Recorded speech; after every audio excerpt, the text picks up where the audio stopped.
honored to be here amongst friends and colleagues. Being here is a remarkable feat, considering that I'm from Zimbabwe. You never know whether you'll be allowed to leave the country or be arrested at the airport for having done nothing. It has happened to me so many times, as you shall hear. I was born 51 years ago at Harare Hospital. That is Zimbabwe's biggest hospital.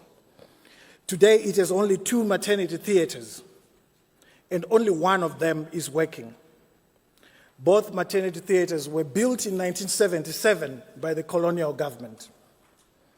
It only costs $37,000 to build a maternity theater.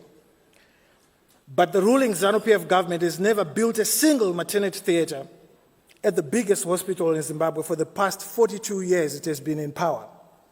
And we are still counting. The government has blamed everyone except itself when 2,500 Zimbabwean pregnant women die each year from childbirth. That's the equivalent of 16 jumbo jets carrying only pregnant Zimbabwean women, crashing every year and killing everyone on board. Right now in Zimbabwe, the whole public health sector does not have a single radiotherapy cancer machine. If you get cancer in Zimbabwe today, it's a death sentence, you will die. It costs only $2 million to buy a cancer machine, and yet we don't have one. As a journalist, I ask questions like why such things were allowed to happen and are still allowed to happen in Zimbabwe. Why are we so poor, yet the country is so wealthy? We have got almost every mineral you can think of under the sun, from diamonds, gold, platinum, but our people are living in abject poverty. They don't have clean drinking water in their homes, in cities, not even rural areas. I started journalism at the Zimbabwe Institute of Mass Communications, then moved to England to get a master's degree, and it was there where I was trained to become a foreign correspondent. Whilst I was away, the ruling ZANU-PF had become so unpopular that the party's president at the time, Robert Mugabe, and his goons embarked on a violent land reform campaign, killing white farmers and looting their properties in a desperate attempt to regain political support, which it had lost because of the looting of public funds, the plunder of the country's natural resources, general incompetence, mismanagement of the economy, and nepotism. Anyone who was perceived to be against the violent land seizures was called a Western puppet. This is how the ZANU-PF ruling elites deflect genuine and legitimate criticism. The assumption is that black people, we are not capable of thinking for ourselves. We need a white man to tell us that we don't have water today. We need a white man to tell us that today you are sick, you don't have medication, is because of the government. We are made to feel like anything that we say as citizens and complain about is because of the white man who is giving you these bad ideas to fight against the government. Land reform was a very important thing that we all admired and wanted to happen. But it was pointless to have a land reform that was violent. There was no need for violence. And our economy is broken down, and the government will tell you that it's because of Western sanctions. But the violence that was used during land reform and the looting of the properties of those farmers resulted in basic things like fences being taken down and cattle mixing with wild animals, getting foot and mouth. We were exporting beef to Europe. We were not able to do that anymore because of foot and mouth. And that's why I say that the violence was not necessary. We could simply go and legislate in parliament and not have violence. As the violent land seizures continued, so did the attacks on foreign journalists who were stationed in Harare and across the country. They were called agents of Western imperialism, and they started kicking them out one by one. So when the BBC correspondent was kicked out, I asked the then BBC editor responsible for Africa if I could do the job. We agreed, and I moved back to Harare, only to realize just how much things had changed in the 9 years I had been away living in England.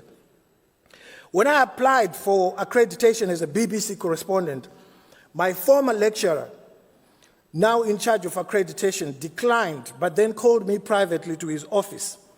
He told me that it was an instruction from the top not to give me accreditation, and that my once best friend at college was now the regime's media gatekeeper. I could only become a BBC correspondent, according to my former lecturer, if I was prepared to work with my former classmate and former best friend, who was now an enabler of the regime. So I went back to England, this time to start documentary film. Upon returning, I made an award-winning documentary film called Pain in My Heart, looking at HIV and AIDS in Zimbabwe. It was a political metaphor for what was happening inside my country. When the foreign news editor at Britain's biggest private news organization, ITV News, saw the film, he hired me to cover Zimbabwe. It was one of the most defining episodes of my career. This was 2008. And there was a major election slated for the 29th of March of that year. But the Zimbabwe Electoral Commission refused to accredit me to cover that election. Privately, insiders within the commission told me that I had been declared a national security risk. Those of us that live under autocratic rule understand what that means. If you are fighting, criticizing, or opposing corrupt rule, you are deemed a national security risk because you are opposing what is bad. Like I said to you, we do not have a cancer machine in my country. If I say that, I'm becoming a national security risk because I'm saying things that are not supposed to be said. I covered the election anyway, and when ZANU-PF and Robert Mugabe lost the election, they refused to relinquish power or even release the election results. Instead, they attacked our citizens with ruthless violence, and I found myself at the center of it as the first journalist to break the post-violence story on international television.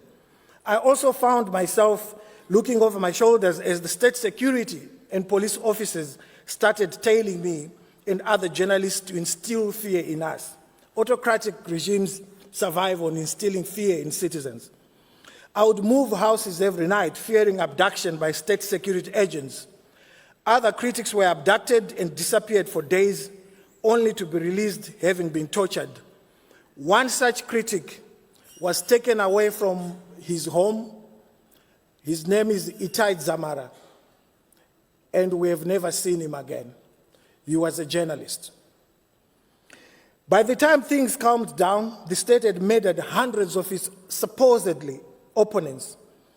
And after a coup in 2017, the military killed 6 civilians in cold blood during post-election protests. And since then, after President Mnangagwa took over, he has proven to be more brazenly corrupt than Mugabe ever was. His corruption has destroyed our economy, healthcare system, and other public services like roads. Most of our roads are potholed. As I said earlier, most people don't have access to clean drinking water, which is a basic human right. To understand the terrible economic decay of my country, when I started my journalism career in 1991, Zimbabwe's economy was bigger than that of Kenya. 30 years later, in 2022, Kenya's economy is 5 times bigger than that of Zimbabwe.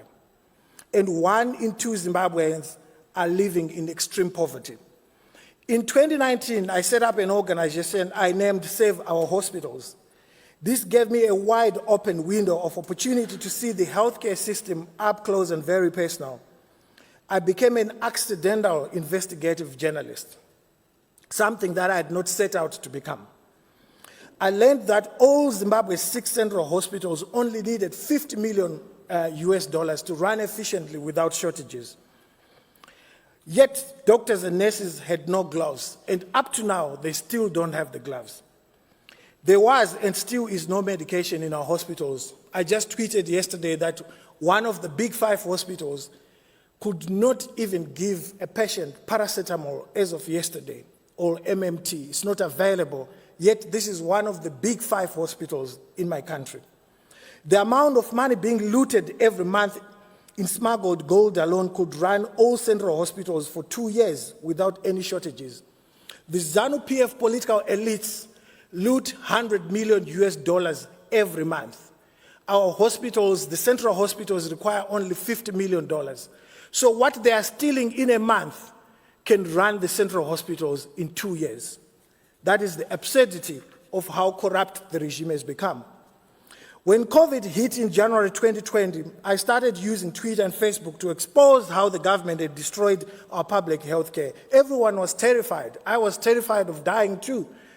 And it was so terrifying that to see a government behaving in the way they were behaving, one had to do something about it.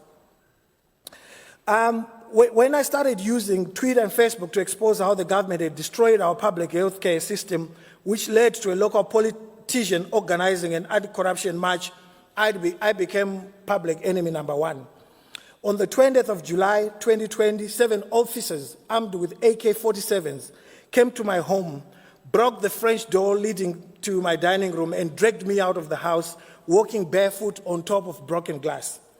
I was denied bail twice, and I spent 45 days in prison. They looked for a convenient charge and said that I had incited public violence. Most dictatorships use that charge when you have done nothing. After I left prison in September, I learned that the president's niece was caught trying to smuggle 6 kilograms of gold at the international airport, trying to smuggle it to Dubai. But because she's part of the ruling elite, the National Prosecution Authority was planning to give her bail unopposed. I exposed this corrupt deal online, and a couple of days later, there was another knock again on my door. I was arrested again. Initially, they said I'd broken my bail conditions for the first charge of my pending case, but in police custody, they changed the charge and said I'd obstructed justice, more like I'd obstructed corruption. She was indeed offered bail unopposed, as I had said in my tweet, but the courts intervened, probably out of embarrassment that I had reported about it. I spent another 23 days in prison for this without trial, and the charge is still pending 17 months later because the state has failed to bring the case to trial. Their excuse every day is that we are waiting for Twitter to respond. What they didn't know is we had already conducted Twitter, and we exposed in the courts that if you conduct Twitter as a government, that message you send to them is logged on their website, but it's not there. But because the judicial officers themselves have become part of that capture, they don't care about the evidence. They listen to instructions that are coming from politicians from the top. But I refuse to be silenced. In Zimbabwe, arrest is a tool of persecution used to silence journalists, critics, and the opposition. We must hold the corrupt to account for their actions. Perhaps with my little efforts, I will leave Zimbabwe a better place than what it was when I came into it. As a society, as Africans, we were brought up to believe that when we came into this world, we found it the way it was. When we leave, we must leave it a better place. Thank you very much.